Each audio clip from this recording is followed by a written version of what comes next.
കർക്കിടക മാസത്തിൽ തെയ്യം വരുമ്പോൾ നല്ല പച്ച പച്ച നിറമെല്ലാം കാണും. പുല്ലും കാടും മുല്ലിന് കണ്ടത്തിൻ്റെ വരമ്പത്തേലും വീഴുമ്പോൾ തെയ്യം വരുന്ന പറഞ്ഞിട്ട് ആ കണ്ടത്തിലൊരു ഭംഗി തന്നെ ആ തെയ്യം വന്ന് ചേരുമ്പോൾ.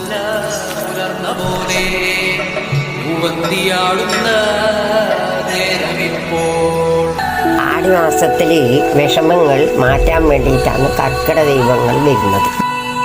തെയ്യം വന്നപാട് ഇങ്ങനെ ഒരു കൊട്ടും കൊട്ടിയിട്ട് തെയ്യാടുന്നു ഞങ്ങൾ എന്ന് പറയും. അപ്പോൾ ആടും നമ്മൾ പറയണം.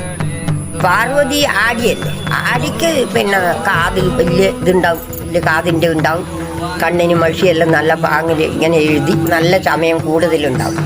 പിന്നെ ആടിക്ക് അതാണ് പാർവതി. ഒരാണ്ട് കാലം തീകയുന്നേരം ഓരോരോ